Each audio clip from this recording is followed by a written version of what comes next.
പ്രിയമുള്ളവരെ, നിങ്ങൾ കേട്ടുകൊണ്ടിരിക്കുന്നത് ബൈബിൾ ഇൻ എ ഇയർ. ഒരു വർഷം കൊണ്ട് വിശുദ്ധ ബൈബിൾ വായിച്ച് മനസ്സിലാക്കാൻ സഹായിക്കുന്ന ഈ ദൈവവചന വായനാ പദ്ധതി നിങ്ങളിലേക്ക് എത്തിക്കുന്നത് അസെൻഷൻ. ഞാൻ ഡാനിയലച്ചൻ. വചനത്തിലൂടെ ദൈവത്തിൻ്റെ സ്വരം കേൾക്കാനും ദൈവത്തിൻ്റെ കണ്ണുകളിലൂടെ നമ്മുടെ ജീവിതത്തെ നോക്കിക്കാണാനും ബൈബിളിലൂടെ മനോഹരമായ ഒരു യാത്രയ്ക്ക് നിങ്ങളെ ഞാൻ ക്ഷണിക്കുകയാണ്. ഉൽപ്പത്തി മുതൽ വെളിപാട് വരെയുള്ള 73 ഗ്രന്ഥങ്ങളിലായി പരന്നു കിടക്കുന്ന മനുഷ്യരക്ഷയുടെ മഹാസംഭവം ഒറ്റപ്രമേയമായി വായിക്കുകയും മനസ്സിലാക്കുകയും ചെയ്യുന്നതിന് the great adventure Bible timeline എന്ന വായനാ സഹായിയാണ് നമ്മൾ ഉപയോഗിക്കുന്നത്. ഈ റീഡിംഗ് പ്ലാൻ നിങ്ങൾക്ക് ആവശ്യമുണ്ടെങ്കിൽ biyindia.com/malayalam എന്ന ലിങ്കിൽ അത് ലഭ്യമാണ്. ഇന്ന് ദിവസം 227. ഇന്ന് വായിക്കുന്ന വചനഭാഗങ്ങൾ ജെറമിയ പ്രവചനം അധ്യായം 4, എസെക്കിയേൽ പ്രവാചകന്റെ പുസ്തകം അധ്യായങ്ങൾ 31, 32, സുഭാഷിതങ്ങൾ അധ്യായം 14, വാക്യങ്ങൾ 17 മുതൽ 20 വരെ. ഞാൻ വായിക്കുന്നത് POC പുറത്തിറക്കിയ മലയാളം ബൈബിളിൻ്റെ പരിഷ്കരിച്ച വിവർത്തനത്തിൽ നിന്നാണ്. നമുക്ക് വചനം വായിച്ചു തുടങ്ങാം. നാം വചനം വായിക്കുമ്പോൾ വചനം നമ്മെ വായിക്കുന്നു.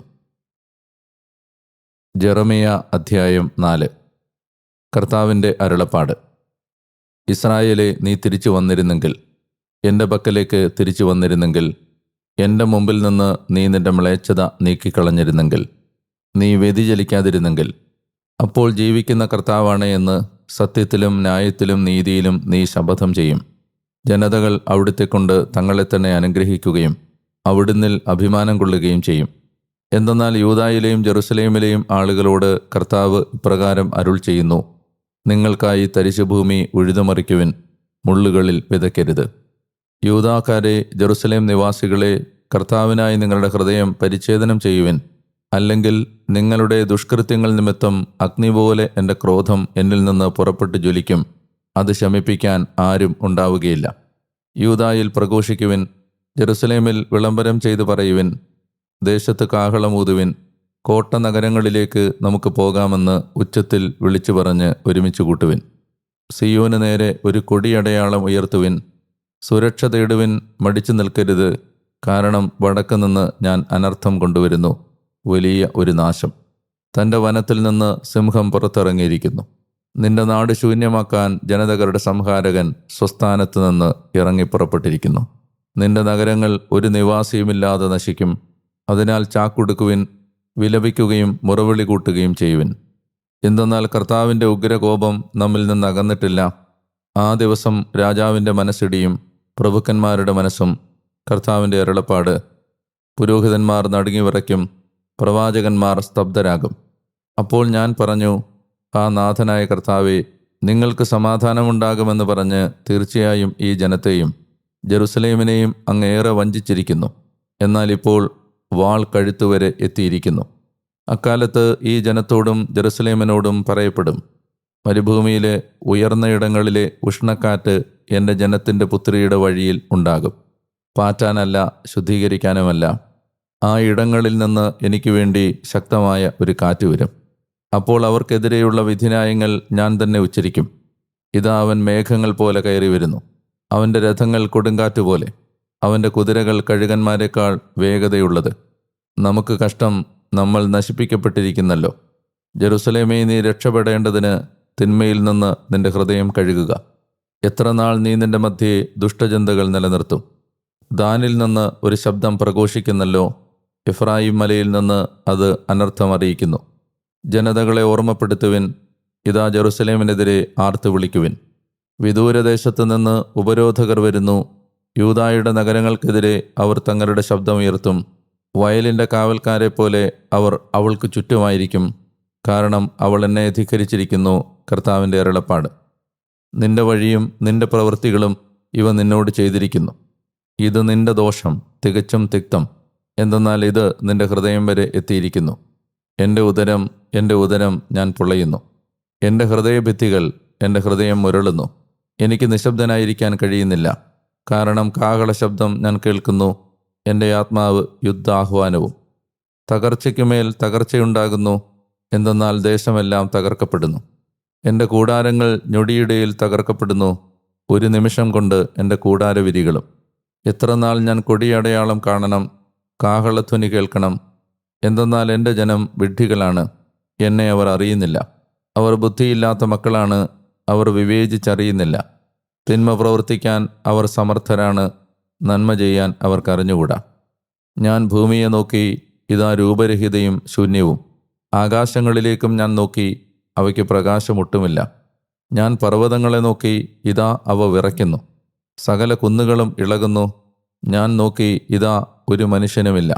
ആകാശത്തിലെ പക്ഷിജാലമെല്ലാം പറന്നുപോയിരിക്കുന്നു. ഞാൻ നോക്കി, ഇതാ മരുഭൂമിയായ ഫലോദ്യാനം. കർത്താവിൻ്റെ മുമ്പിൽ നിന്ന് അവിടുത്തെ ഉഗ്രകോപം മൂലം അവൻ്റെ പട്ടണങ്ങൾ ഇടിച്ചു തകർക്കപ്പെട്ടിരിക്കുന്നു. എന്തെന്നാൽ കർത്താവ് ഇങ്ങനെ അരുളി ചെയ്യുന്നു, ദേശമെല്ലാം ഒരു നാശമായി ഭവിക്കും, എങ്കിലും ഞാനത് പൂർണ്ണനാശമാക്കുകയില്ല. ഇതുമൂലം ഭൂമി വിലപിക്കും, മുകളിൽ ആകാശം ഇരുണ്ടുപോകും. ഞാനത് പറഞ്ഞിരിക്കുന്നതിനാൽ ഞാനത് തീരുമാനിച്ചിരിക്കുന്നു. ഞാൻ പരിതപിക്കുന്നില്ല, അതിൽ നിന്ന് പിന്മാറുകയുമില്ല. കുതിരപ്പടയാളിയുടെയും വില്ലാളിയുടെയും ശബ്ദത്താൽ നഗരമെല്ലാം പലായനം ചെയ്യുന്നു. അവർ കാട്ടിൽ പ്രവേശിക്കുന്നു, പാറകളിൽ കയറുന്നു. നഗരമെല്ലാം പരിത്യക്തമാകുന്നു, അവയിൽ വസിക്കുന്ന ഒരുവനുമില്ല. നശിപ്പിക്കപ്പെട്ടവളെ, നീ രക്താംബരം ധരിക്കുകയും സ്വർണ്ണാഭരണങ്ങൾ അണിയുകയും നിന്റെ കണ്ണുകൾ കൺമഷി കൊണ്ട് വലുതാക്കുകയും ചെയ്യുന്നത് എന്തിന്? നീ നിന്നെ തന്നെ വ്യർത്ഥത്തിനായി അലങ്കരിക്കുന്നു. നിന്നെ കാക്ഷിക്കുന്നവർ നിന്നെ ഉപേക്ഷിച്ചിരിക്കുന്നു. അവർ നിന്റെ ജീവൻ അന്വേഷിക്കും. ഗർഭിണിയുടേതുപോലുള്ള ഒരു ശബ്ദം ഞാൻ കേട്ടു, കടിഞ്ഞൂലിനെ പ്രസവിക്കുന്നവരുടേതുപോലുള്ള വേദന. സിയോൻ പുത്രിയുടെ ശബ്ദം. തൻ്റെ കരതലങ്ങൾ വിടർത്തി അവൾ കിതയ്ക്കുന്നു. എനിക്ക് ദുരിതം, കൊലപാതകികൾ നിമിത്തം എൻ്റെ ആത്മാവിത തളരുന്നു. എസെക്കിയേൽ അധ്യായം 31. ഈജിപ്ത് ഒരു ദേവദാരു. 11-ാം വർഷം 3-ാം മാസം 1-ാം ദിവസം കർത്താവിനോട് ഇപ്രകാരം അരുളി ചെയ്തു: മനുഷ്യപുത്ര, ഈജിപ്ത് രാജാവായ ഫറവോയോടും അവൻ്റെ ജനത്തോടും പറയുക, നിന്റെ പ്രതാപത്തിൽ നീ ആർക്ക് തുല്യനാണ്? ഇതാ മനോഹരമായ ശാഖകൾ വീശി ഇലതൂർന്ന് ഉയരമേറിയ ലെബനോൻ ദേവദാരു പോലെയാണ് അസീറിയ. തഴച്ചു വളർന്ന ശാഖകൾക്കിടയിലായിരുന്നു അതിൻ്റെ അഗ്രം. വെള്ളം അതിനെ വളർത്തി, ആഴം അതിനെ ഉയർത്തി. അതിൻ്റെ തോട്ടത്തിനു ചുറ്റും ആഴം തൻ്റെ നദികളെ ഒഴുക്കി. വനത്തിലെ വൃക്ഷങ്ങൾക്കെല്ലാം വേണ്ടി ചാലുകീറി. അങ്ങനെ വനത്തിലെ എല്ലാ വൃക്ഷങ്ങളെക്കാൾ അത് വളർന്നു പൊങ്ങി. ചാലുകളുണ്ടായിരുന്നതുകൊണ്ട് അതിന് ശിഖരങ്ങൾ ധാരാളമായി. കൊമ്പുകൾ വളർന്നു നീണ്ടു. അതിൻ്റെ ശാഖകളിൽ ആകാശപ്പറവകളെല്ലാം കൂടുകെട്ടി. ശിഖരങ്ങൾക്ക് കീഴിൽ വന്യമൃഗങ്ങൾ കുഞ്ഞുങ്ങളെ വളർത്തി. അതിൻ്റെ തണലിൽ മഹാജനതകളെല്ലാം വസിച്ചു. വലിപ്പം കൊണ്ടും ശാഖാദൈർഘ്യം കൊണ്ടും അത് മനോഹരമായിരുന്നു. കാരണം അതിൻ്റെ വേരുകൾ സമൃദ്ധമായ ജലത്തിനരികെയായിരുന്നു. ദൈവത്തിൻ്റെ തോട്ടത്തിലെ ദേവദാരുക്കൾ അതിനെ നിഷ്പ്രഭമാക്കിയില്ല. സരളവൃക്ഷങ്ങൾ അതിൻ്റെ ശാഖകൾക്ക് തുല്യമായിരുന്നില്ല. അരിഞ്ഞിൽ വൃക്ഷങ്ങൾ അതിൻ്റെ ശിഖരങ്ങൾക്കൊപ്പമെത്തിയിരുന്നില്ല. ദൈവത്തിൻ്റെ തോട്ടത്തിലെ ഒരു വൃക്ഷവും മനോഹാരിതയിൽ അതിന് സമമായിരുന്നില്ല. ശാഖാബാഹുല്യത്താൽ അതിനെ ഞാൻ സുന്ദരമാക്കി. ദൈവത്തിൻ്റെ ഉദ്യാനമായ ഏദനിലുണ്ടായിരുന്ന സകല വൃക്ഷങ്ങൾക്കും അതിനോട് അസൂയ തോന്നി. അതുകൊണ്ട് നാഥനായ കർത്താവ് ഇങ്ങനെ അരുളി ചെയ്യുന്നു: അത് വളർന്നു പൊങ്ങുകയും തഴച്ചു വളർന്ന ശാഖകൾക്കിടയിലാകുകയും അതിൻ്റെ ഹൃദയം സ്വന്തം ഉയർച്ചയിൽ അഹങ്കരിക്കുകയും ചെയ്തു. അതുകൊണ്ട് ജനതകളിൽ ശക്തനായ ഒരുവൻ്റെ കയ്യിൽ ഞാൻ അതിനെ ഏൽപ്പിക്കും. അതിൻ്റെ ദുഷ്ടതയ്ക്ക് അർഹമായ വിധം അവൻ അതിനോട് തീർച്ചയായും പ്രവർത്തിക്കും. ഞാനതിനെ തള്ളിക്കളഞ്ഞിരിക്കുന്നു. ജനതകളിൽ വെച്ച് ഏറ്റവും ക്രൂരന്മാരായ വിദേശികൾ അത് വെട്ടി നശിപ്പിക്കും. മലകളിലും എല്ലാ താഴ്വരകളിലും അതിൻ്റെ ശാഖകൾ വീഴും. ദേശത്തെ നീർച്ചാലുകളിലെല്ലാം അതിൻ്റെ കൊമ്പുകൾ ഒടിഞ്ഞുകിടക്കും. ഭൂമിയിലെ എല്ലാ ജനതകളും അതിൻ്റെ തണലിൽ നിന്ന് മാറി നിന്ന് അതിനെ ഉപേക്ഷിക്കും. അതിൻ്റെ അവശിഷ്ടങ്ങളിൽ ആകാശപ്പറവകളെല്ലാം കൂടുകെട്ടും. അതിൻ്റെ ശാഖകൾക്കിടയിൽ വന്യമൃഗങ്ങളായിരിക്കും. ജലത്തിനരികെ നിൽക്കുന്ന വൃക്ഷങ്ങളൊന്നും തങ്ങളുടെ ഉയർച്ചയിൽ അഹങ്കരിക്കാതിരിക്കുന്നതിനും അവയുടെ അഗ്രം തഴച്ചു വളർന്ന ശാഖകൾക്കിടയിലാകാതിരിക്കുന്നതിനും ജലം സുഭിക്ഷമായി വലിച്ചെടുക്കുന്ന ഒരു വൃക്ഷവും അത്രയ്ക്ക് ഉയരത്തിൽ എത്താതിരിക്കുന്നതിനും വേണ്ടിയാണിത്. എന്തെന്നാൽ പാതാളത്തിലിറങ്ങുന്നവരോടൊപ്പം മർത്യരോടൊപ്പം ഭൂമിയുടെ അധോലോകത്തിന് മരണത്തിന് അത് ഏൽപ്പിക്കപ്പെട്ടിരിക്കുന്നു. നാഥനായ കർത്താവ് ഇങ്ങനെ അരുൾ ചെയ്യുന്നു: അത് പാതാളത്തിലേക്ക് ഇറങ്ങിച്ചെല്ലുമ്പോൾ ഞാൻ വിലാപമുളവാക്കി അതിനെ ആഴം കൊണ്ട് മൂടും.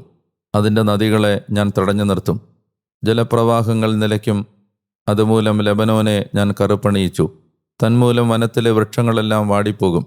പാതാളത്തിൽ പതിക്കുന്നവരോടൊപ്പം ഞാനതിനെ അധോലോകത്തേക്ക് ഇറക്കുമ്പോൾ അതിൻ്റെ പതനത്തിൻ്റെ മുഴക്കത്തിൽ ഞാൻ ജനതകളെ വിറകൊള്ളിക്കും.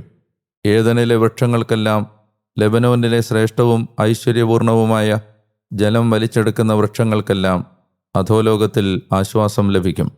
അതിനോടൊപ്പം അവരും പാതാളത്തിലേക്ക് വാളിനിരയായവരുടെ അടുത്തേക്ക് ഇറങ്ങും. അതിൻ്റെ കൂടെയുള്ളവർ അതിൻ്റെ തണലിൽ ജനതകൾക്കിടയിൽ വസിക്കും. ഏദനിലെ ഏത് വൃക്ഷത്തോടാണ് മഹത്വത്തിലും പ്രതാപത്തിലും നിനക്ക് തുല്യതയുള്ളത്? ഏദനിലെ വൃക്ഷങ്ങളോടൊപ്പം നീയും അധോലോകത്തിലേക്ക് തള്ളപ്പെടും. വാളിനിരയായവരോടുകൂടെ അപരിച്ഛേദിതരുടെ ഇടയിൽ നീ കിടക്കും. ഇതാണ് ഫറവോയ്ക്കും അവൻ്റെ ജനം മുഴുവനും സംഭവിക്കുന്നത്. നാഥനായ കർത്താവിൻ്റെ അരുളപ്പാട്. എസെക്കിയേൽ അധ്യായം 32. ഈജിപ്ത് ഒരു ഘോര സത്വം. 12-ാം വർഷം 12-ാം മാസം 1-ാം ദിവസം കർത്താവ് എന്നോട് ഇപ്രകാരം അരുളി ചെയ്തു: മനുഷ്യപുത്ര, ഈജിപ്ത് രാജാവായ ഫറവോയ്ക്ക് വേണ്ടി നീ ഒരു വിലാപഗാനം ആലപിക്കുക. അവനോട് പറയുക, നീ ജനതകളുടെ സിംഹക്കുട്ടിയെപ്പോലെ സ്വയം കണക്കാക്കി. എന്നാൽ നീ കടലിലെ ഘോരസത്വം പോലെയാണ്. നിന്റെ നദികളിൽ ചാടി നിന്റെ കാലുകൊണ്ട് നീ വെള്ളം കലക്കി. അവരുടെ നദികൾ നീ മലിനമാക്കി. നാഥനായ കർത്താവ് ഇങ്ങനെ അരുൾ ചെയ്യുന്നു: അനേകം ജനക്കൂട്ടങ്ങളുമായി വന്ന് ഞാൻ നിന്റെ മേൽ വല വീശും. എൻ്റെ വലയിൽ അവർ നിന്നെ പിടിച്ചെടുക്കും. ഞാൻ നിന്നെ നിലത്തെറിയും. തുറസായ സ്ഥലത്തേക്ക് നിന്നെ ഞാൻ ചുഴറ്റിയെറിയും. ആകാശത്തിലെ എല്ലാ പറവകളും നിന്റെ മേൽ ചേക്കേറുന്നതിനും ഭൂമിയിലെ എല്ലാ മൃഗങ്ങളും നിന്നെ തിന്ന് തൃപ്തരാകുന്നതിനും ഞാൻ ഇടവരുത്തും. നിന്റെ മാംസം ഞാൻ പർവ്വതങ്ങളിൽ വിതറും. താഴ്വരകൾ നിന്റെ പിണം കൊണ്ട് ഞാൻ നിറയ്ക്കും. നിന്റെ രക്തമൊഴുക്കി ഞാൻ ഭൂമിയെ മലകൾ വരെ കുതിർക്കും. നീർച്ചാലുകൾ നിന്നെക്കൊണ്ട് നിറയും. നിന്നെ നിർമ്മാർജ്ജനം ചെയ്ത് കഴിയുമ്പോൾ ഞാൻ ആകാശത്തെ മൂടിക്കളയും. നക്ഷത്രങ്ങളെ അന്ധകാരമയമാക്കും. സൂര്യനെ മേഘം കൊണ്ട് മറയ്ക്കും. ചന്ദ്രൻ അതിൻ്റെ പ്രകാശം തരികയില്ല. ആകാശത്തിലെ എല്ലാ പ്രകാശഗോളങ്ങളെയും നിന്റെ മേൽ ഞാൻ തമോമയമാക്കും. നിന്റെ ദേശം ഞാൻ അന്ധകാരത്തിൽ ആഴ്ത്തും. നാഥനായ കർത്താവിൻ്റെ അരുളപ്പാട്. നിനക്ക് അജ്ഞാതമായ ദേശങ്ങളിലേക്ക്, ജനതകളുടെ ഇടയിലേക്ക് നിന്റെ ശിഷ്ടഭാഗത്തെ ഞാൻ കൊണ്ടുപോകുമ്പോൾ അനേകരുടെ ഹൃദയങ്ങൾ അസ്വസ്ഥമാകും. അനേകം ജനതകൾ നിന്നെ പ്രതി സ്തബ്ധരാകുന്നതിന് ഞാൻ ഇടയാക്കും. അവർ കാണുകെ ഞാൻ വാൾ വീശുമ്പോൾ അവരുടെ രാജാക്കൾ നിന്നെ പ്രതി പ്രകമ്പിതരാകും. നിന്റെ പതന ദിവസം അവരോരോരുത്തരും തൻ്റെ ജീവനെ ചൊല്ലി ഓരോ നിമിഷവും വിറകൊള്ളും. എന്തെന്നാൽ നാഥനായ കർത്താവ് ഇങ്ങനെ അരുൾ ചെയ്യുന്നു: ബാബിലോൺ രാജാവിൻ്റെ വാൾ നിന്റെ മേൽ പതിക്കും. നിന്റെ ജനക്കൂട്ടത്തെ മുഴുവൻ ശക്തന്മാരുടെ വാളിന് ഞാൻ ഇരയാക്കും. ജനതകളിൽ ഭീകരരാണ് അവരെല്ലാം. ഈജിപ്തിൻ്റെ അഹങ്കാരം അവർ അവസാനിപ്പിക്കും. അവിടുത്തെ ജനം മുഴുവൻ പിഴുതെറിയപ്പെടും. സമൃദ്ധമായ ജലാശയങ്ങളുടെ അരികിൽ നിന്ന് എല്ലാ മൃഗങ്ങളെയും ഞാൻ നശിപ്പിക്കും. മേലിൽ മനുഷ്യൻ്റെ പാദങ്ങൾ അവയെ കലക്കുകയില്ല. കാലികളുടെ കുളമ്പുകൾ അവയെ ചവിട്ടിമെതിക്കുകയില്ല. ഞാൻ അവരുടെ ജലം വറ്റിക്കും. അവരുടെ നദികൾ ഞാൻ കുഴമ്പുപോലെ ഒഴുക്കും. നാഥനായ കർത്താവിൻ്റെ അരുളപ്പാട്. ഈജിപ്ത് ദേശത്തെ ഞാൻ വിജനമാക്കും. ദേശത്തുള്ളതെല്ലാം നശിപ്പിച്ച് അതിനെ ശൂന്യമാക്കും. അതിലെ നിവാസികളെ എല്ലാം വധിക്കും. ഞാനാണ് കർത്താവെന്ന് അപ്പോൾ അവർ അറിയും. ആലപിക്കാനുള്ള ഒരു വിലാപമാണിത്. ജനതകളുടെ പുത്രിമാർ ഇതാലപിക്കും. ഈജിപ്തിനെയും അവരുടെ എല്ലാ ജനങ്ങളെയും കുറിച്ച് ഇതാലപിക്കും. നാഥനായ കർത്താവിൻ്റെ അരുളപ്പാട്. ജനതകൾ പാതാളത്തിൽ. 12-ാം വർഷം 1-ാം മാസം 15-ാം ദിവസം കർത്താവിനോട് ഇപ്രകാരം അരുളി ചെയ്തു: മനുഷ്യപുത്ര, ഈജിപ്തിലെ ജനങ്ങളെ ഓർത്ത് വിലപിക്കുക. അവളെയും ശക്തരായ ജനങ്ങളുടെ പുത്രിമാരെയും പാതാളത്തിൽ പതിക്കുന്നവരോടുകൂടെ അധോലോകത്തിലേക്ക് തള്ളിയിടുക. സൗന്ദര്യത്തിൽ ആരെയാണ് നീ അതിശയിക്കുക? താഴെ ചെന്ന് അപരിച്ഛേദിതരുടെ കൂടെ കിടക്കുക. വാളിനിരയായവരുടെ മധ്യേ അവർ നിവദിക്കും. അവൾ വാളിനിരയാക്കപ്പെടും. അവളോടൊപ്പം അവരുടെ ജനം മുഴുവനും കിടക്കും. ശക്തന്മാരായ പ്രമാണികൾ അവരുടെ സഹായകരോടുകൂടെ. പാതാളത്തിൻ്റെ മധ്യേ നിന്ന് അവനോട് ഇങ്ങനെ പറയും: അവർ താഴെ എത്തിയിട്ടുണ്ട്. വാളിനിരയാക്കപ്പെട്ട അപരിച്ഛേദിതരായ അവർ നിശ്ചലരായി കിടക്കുന്നു. അസീറിയ അവിടെയുണ്ട്. അവളുടെ വാളേറ്റ് മരിച്ച ജനസമൂഹവും തങ്ങളുടെ ശവക്കുഴികളിൽ അവൾക്ക് ചുറ്റുമുണ്ട്. അവരുടെ ശവകുടീരങ്ങൾ പാതാളത്തിൻ്റെ ഏറ്റവും അടിയിൽ സ്ഥിതമായിരിക്കുന്നു. അവളുടെ ജനക്കൂട്ടം അവരുടെ ശവക്കുഴിക്ക് ചുറ്റുമുണ്ട്. ജീവനുള്ളവരുടെ ദേശത്ത് ഭീതി പരത്തിയ അവരെല്ലാം ഇന്ന് വാളേറ്റ് മരിച്ചു കിടക്കുന്നു. ഏലാമും അവിടെയുണ്ട്. അവരുടെ ശവകുടീരത്തിന് ചുറ്റും അവരുടെ ജനക്കൂട്ടവും. ജീവനുള്ളവരുടെ ദേശത്ത് ഭീതി പരത്തിയ അവർ ഇന്ന് വാളേറ്റ് മരിച്ച് അപരിച്ഛേദിതരായി അധോലോകത്തിൽ എത്തിയിരിക്കുന്നു. പാതാളത്തിൽ പതിച്ചവരോടൊപ്പം തങ്ങളുടെ അപമാനം വഹിച്ചു കഴിയുന്നു. വധിക്കപ്പെട്ടവരുടെ മധ്യത്തിൽ അവർ അവൾക്ക് കിടക്കയൊരുക്കി. അവരുടെ ജനങ്ങളുടെ ശവകുടീരങ്ങൾ അവൾക്ക് ചുറ്റുമുണ്ട്. അവരെല്ലാം വാളേറ്റു മരിച്ച് അപരിച്ഛേദിതരാണ്. എന്തെന്നാൽ ജീവനുള്ളവരുടെ ദേശത്ത് അവർ ഭീതി വരുത്തി. പാതാളത്തിൽ പതിക്കുന്നവരുടെ കൂടെ അവർ തങ്ങളുടെ അപമാനഭാരം പേറിക്കഴിയുന്നു. വധിക്കപ്പെട്ടവരുടെ കൂടെയാണ് അവർക്കിടം ലഭിച്ചത്. മെഷേക്കും തൂബാലും അവരുടെ ജനസമൂഹവും അവിടെയുണ്ട്. അതിനു ചുറ്റും അവരുടെ ശവകുടീരങ്ങളാണ്. അവരെല്ലാം വാളിനിരയായ അപരിച്ഛേദിതരാണ്. എന്തെന്നാൽ ജീവനുള്ളവരുടെ ദേശത്ത് ഭീതി പരത്തിയവരാണ് അവർ. വാളുകൾ തലയ്ക്ക് കീഴെയും എന്നാൽ തങ്ങളുടെ കുറ്റങ്ങൾ അസ്ഥികൾക്ക് മുകളിലും വെച്ച് പടക്കോപ്പുകളോടെ പാതാളത്തിലേക്ക് പോയ വധിക്കപ്പെട്ട അപരിച്ഛേദിതരായ വീരന്മാരുടെ കൂട്ടത്തിൽ അവർ കിടക്കുകയില്ല. കാരണം ജീവനുള്ളവരുടെ ദേശത്ത് ശക്തന്മാരായ അവർ ഭീഷണിയായിരുന്നു. അപരിച്ഛേദിതരുടെ ഇടയിൽ നീ തകർക്കപ്പെടും. വാളിനിരയാക്കപ്പെട്ടവരോടുകൂടെ നീ കിടക്കും. ഏദോമും അവരുടെ രാജാക്കന്മാരും എല്ലാ പ്രഭുക്കന്മാരും അവിടെയുണ്ട്. എല്ലാ ശക്തിയും ഉണ്ടായിരുന്നിട്ടും അവർ വാളിനിരയായ അപരിച്ഛേദിതരുടെയും പാതാളത്തിൽ പതിച്ചവരുടെയും കൂടെ കിടക്കുന്നു. വടക്കു നിന്നുള്ള പ്രഭുക്കന്മാരെല്ലാവരും സീദോന്യർ മുഴുവനും അവിടെയുണ്ട്. തങ്ങളുടെ ശക്തിയാൽ ഭീതിയുളവാക്കിയവരെങ്കിലും അവരും വധിക്കപ്പെട്ടവരോടുകൂടെ ലജ്ജിതരായി. അവർ വാളിനിരയാക്കപ്പെട്ടവരോടുകൂടെ പാതാളത്തിൽ പതിക്കുന്നവരുടെ അപമാനഭാരം പേറി അപരിച്ഛേദിതരായി കഴിയുന്നു. ഫറവോ അവരെ കാണും. വാളിനിരയാക്കപ്പെട്ട ഫറവോയും അവൻ്റെ സൈന്യവും സ്വന്തം ജനങ്ങളെക്കുറിച്ച് ആശ്വാസം കൊള്ളും. നാഥനായ കർത്താവിൻ്റെ അരുളപ്പാട്. ജീവിക്കുന്നവരുടെ ദേശത്ത് ഞാൻ ഭീതി വരുത്തും. ഫറവോയും അവൻ്റെ മുഴുവൻ ജനവും അപരിച്ഛേദിതരുടെ ഇടയിൽ വാളിനിരയാക്കപ്പെട്ടവരോട് കൂടെ കിടക്കും. നാഥനായ കർത്താവിൻ്റെ അരുളപ്പാട്. സുഭാഷിതങ്ങൾ അധ്യായം 14 വാക്യങ്ങൾ 17 മുതൽ 20 വരെ. ക്ഷിപ്രകോപി വിഡ്ഢിത്തം പ്രവർത്തിക്കുന്നു. വിവേചന ശക്തിയുള്ളവൻ വെറുക്കപ്പെടുന്നു. ശുദ്ധഗതിക്കാർ വിഡ്ഢിത്തം അവകാശമാക്കുന്നു. കൗശലക്കാർ വിജ്ഞാനം കിരീടമാക്കുന്നു. ദുർജനം സജ്ജനങ്ങളുടെ മുമ്പിലും ദുഷ്ടർ നീതിമാന്മാരുടെ കവാടങ്ങളിലും കുമ്പിടും. ദരിദ്രൻ തൻ്റെ അയൽക്കാരന് പോലും വെറുക്കപ്പെട്ടവനാണ്. എന്നാൽ ധനികൻ്റെ സ്നേഹിതർ അനേകരാണ്. പ്രിയമുള്ളവരെ, 227 ദിവസത്തിലേക്ക് പ്രാർത്ഥനാപൂർവം നിങ്ങളെ കർത്താവായ യേശുവിൻ്റെ നാമത്തിൽ ഞാൻ സ്വാഗതം ചെയ്യുന്നു. ജെറമ്യാ പ്രവാചകൻ ഇസ്രായേലിനോട്, യൂദായോട് പ്രവചിക്കുന്നത് യൂദായുടെ നാശത്തിന് മുമ്പാണ്, പ്രവാസത്തിലേക്ക് നയിക്കപ്പെടുന്നതിന് മുമ്പാണ്. നെബൂഖദ്നേസർ വടക്ക് നിന്ന് വന്ന് ഈ ജനതയെ കീഴടക്കുന്നതിന് മുമ്പാണ്. ഏതാണ്ട് 40 വർഷത്തോളം അദ്ദേഹം ജെറുസലേമിനോട് അനുതാപം പ്രഘോഷിച്ചു. തിന്മ ചെയ്യുന്നതിൽ പ്രാവീണ്യമുള്ളവരായി മാറിക്കഴിഞ്ഞിരുന്ന ഒരു ജനതയുടെ ബധിരമായ കാതുകളിലേക്കാണ് അത് ചെന്ന് പതിച്ചത്. പ്രവാചകന്റെ വാക്കുകൾ കേൾക്കാൻ അവർ കൂട്ടാക്കിയില്ല. തിന്മയുടെ ആധിക്യം പ്രവാസത്തിലേക്ക് നിങ്ങളെ എത്തിക്കും എന്ന് ആവർത്തിച്ച് താൻ പ്രവചിച്ചിട്ടും അനുതാപത്തിലേക്കോ മാനസാന്തരത്തിലേക്കോ മടങ്ങിവരാൻ തയ്യാറാകാത്ത ഒരു ജനതയെ നോക്കി 4-ാം അധ്യായത്തിൻ്റെ 19 വാക്യത്തിൽ അദ്ദേഹത്തിൻ്റെ ഹൃദയത്തിലെ വേദനയും ദുഃഖവും ദുരിതവും തുറന്നു കാട്ടുകയാണ്. നിശബ്ദനായിരിക്കാൻ എനിക്ക് കഴിയുന്നില്ല. കാരണം യുദ്ധത്തിൻ്റെയും കാഹള മുഴക്കത്തിൻ്റെയും ശബ്ദം ഞാൻ കേൾക്കുന്നു എന്ന് അദ്ദേഹം പറയുന്നു.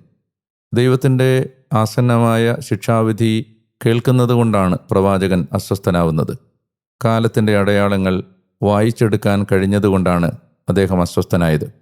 ചുറ്റും നടക്കുന്ന കാര്യങ്ങളെ ഇത്തരം ഒരു കണ്ണോടെ നോക്കിക്കാണാനുള്ള ഒരാത്മീയ പ്രാവീണ്യം നമുക്ക് ഉണ്ടാകേണ്ടതാണ്. നമ്മൾ ആസന്നമാകുന്ന അപകടത്തെ, വിപത്തിനെ മണത്തറിയേണ്ടവരാണ്. വരാൻ പോകുന്ന ദുരിതത്തെ പെട്ടെന്ന് സെൻസ് ചെയ്യാനുള്ള ഒരു ആത്മീയ സെൻസിറ്റിവിറ്റി നാം രൂപപ്പെടുത്തിയെടുക്കേണ്ടതാണ്. അത് നമുക്ക് ലഭിക്കുന്നത് പരിശുദ്ധാത്മാവിൽ നിന്ന് മാത്രമാണ്. കാരണം ദൈവാത്മാവിനാൽ നയിക്കപ്പെടുന്നവരാണ് ദൈവത്തിൻ്റെ പുത്രന്മാർ.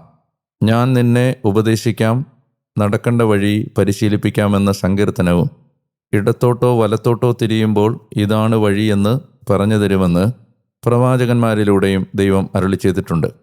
ഒരു ആത്മീയ സെൻസിറ്റിവിറ്റി, പെട്ടെന്ന് ദൈവം ചൂണ്ടിക്കാണിക്കുന്ന വഴികളെ തിരിച്ചറിയാനുള്ള ഒരു വിവേചന ശക്തി പ്രാപിച്ചെടുക്കാൻ നാം പ്രാർത്ഥിക്കേണ്ടതുണ്ട്.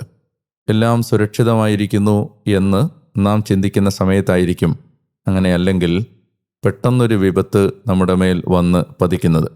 എസെക്കിയേൽ ഈജിപ്തിനെതിരെയുള്ള പ്രവചനം തുടരുകയാണ്. ഈജിപ്തിലെ രാജാവിനെതിരെ മാത്രമല്ല, ഈജിപ്തിലെ ജനങ്ങൾക്കെതിരെയും എസെക്കിയേലിൻ്റെ പ്രവചനം ചെന്നെത്തുന്നുണ്ട്. ഈജിപ്തിനെക്കുറിച്ചുള്ള പരാമർശം പ്രവാചകൻ നടത്തുന്നതിൻ്റെ കാരണം ജെറുസലേം ഈജിപ്തിൽ അല്പകാലത്തേക്കെങ്കിലും ആശ്രയം വെച്ചതുകൊണ്ടാണ്.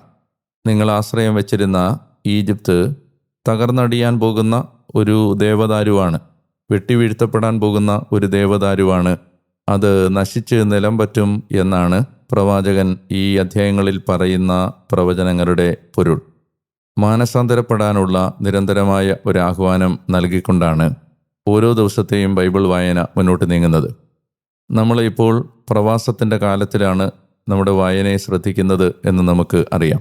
പ്രവാസത്തിലേക്ക് പോകുന്നതിന് മുമ്പ് ജെറമിയായും, പ്രവാസത്തിൽ പോകുന്നതിന് മുമ്പും പ്രവാസത്തിൻ്റെ സമയത്തും എസെക്കിയേലും പ്രവചിക്കുന്ന പ്രവചനങ്ങളിലൂടെയാണ് നമ്മുടെ വായനകൾ മുന്നോട്ട് നീങ്ങുന്നത്. കാലികമായ വ്യക്തിപരമായ അനേകം ചിന്തകൾ നമുക്ക് നൽകുന്ന ഈ വായനകളിലൂടെ നമ്മൾ കടന്നു പോകുമ്പോൾ ഇത് നമ്മുടെ വ്യക്തിപരമായ ജീവിതവുമായിട്ടാണ് നമ്മൾ റിലേറ്റ് ചെയ്യേണ്ടത്. ഇത് നമ്മളോട് നമ്മുടെ ദൈവം പറയുന്ന വാക്കുകളാണ്. ഓരോ ദിവസവും ജീവിതത്തെ, നിലപാടുകളെ, ചിന്തകളെ, പ്രവൃത്തികളെ തിരുത്തുകയും നവീകരിക്കുകയും ചെയ്യുക എന്നതാണ് ഒരു ആത്മീയ മനുഷ്യൻ്റെ ഏറ്റവും വലിയ ഉത്തരവാദിത്വം. എല്ലാം ശുഭകരമായിരിക്കുന്നു, നന്നായിരിക്കുന്നു എന്ന് തോന്നുന്ന നിമിഷം മുതൽ നമ്മുടെ ആത്മീയ പുരോഗതി അവസാനിക്കുകയാണ്.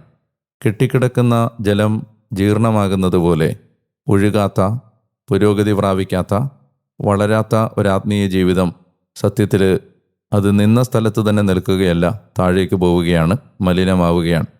നിരന്തരമായി ദൈവാത്മാവിനാൽ നവീകരിക്കപ്പെട്ട് ദൈവത്തിലേക്ക് മടങ്ങി വന്ന് മാനസാന്തരത്തിൻ്റെ ഫലം പുറപ്പെടുവിക്കാനുള്ള ഒരു ആത്മശോധനയുടെയും വിലയിരുത്തലിൻ്റെയും തിരിച്ചറിവിൻ്റെയും സമയമായി ഈ പ്രവാസകാലത്തിൻ്റെ വായനകൾ മാറട്ടെ എന്ന് ഞാൻ പ്രാർത്ഥിക്കുന്നു. നല്ല ദൈവമേ, ഞാൻ അങ്ങേ ആരാധിക്കുന്നു. ഇന്ന് 227 ദിവസത്തിൽ ഈജിപ്തിന് സംഭവിക്കുന്ന നാശത്തെക്കുറിച്ച് എസെക്കിയേലും ജെറുസലേമിലേക്ക് കടന്നുവരുന്ന വിപത്തിനെക്കുറിച്ച് ഭയപ്പെടുന്ന ജെറമിയായും ഞങ്ങളോട് പറയുന്നത്, ഞങ്ങൾ ഞങ്ങളുടെ ജീവിതത്തെ കുറെ കൂടി ആത്മീയമായി ഉണർവുള്ള, ആത്മീയ നവീകരണം ഉള്ള, ആത്മീയ പുരോഗതി പ്രാപിക്കുന്ന ജീവിതമാക്കി മാറ്റണമെന്നാണ്.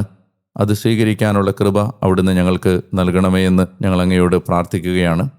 മനോഹരമായ ഈ ദിവസം കൂടുതൽ കരുത്തോടെ ഞങ്ങളുടെ ജീവിതത്തെ അനുതാപത്തിലേക്ക് മടക്കിക്കൊണ്ടുവരാൻ തീഷ്ണതയും ദാഹവും ഞങ്ങളിലേക്ക് അങ്ങ് വർഷിക്കണമേ എന്ന് പ്രാർത്ഥിക്കുന്നു.